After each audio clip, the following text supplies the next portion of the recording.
This morning, President Trump is preparing for a historic summit with Vladimir Putin on American soil, as questions remain about whether Ukraine's President Zelensky will attend. President Trump announcing the two leaders plan to meet in Alaska this Friday. It comes as European leaders warn the path to peace in Ukraine cannot be decided without Ukraine. The U.S. ambassador to NATO saying Ukraine's participation in the summit is possible. There can't be a deal that everybody that's involved in it doesn't agree to. And, obviously it's a high priority to get this war to end. But Zelensky defiant, saying, quote, there is not a single real step from Russia towards peace. That is why sanctions are needed. Senator Lindsey Graham described what that peace deal could potentially look like. You'll have some land swaps, but only after you have security guarantees to Ukraine to prevent Russia from doing this again.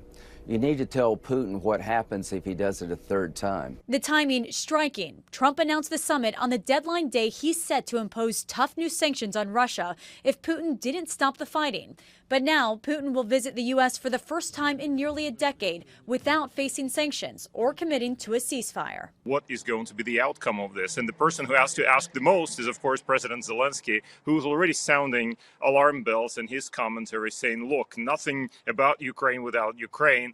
We're not going to necessarily accept anything you decide about us. So he's clearly worried.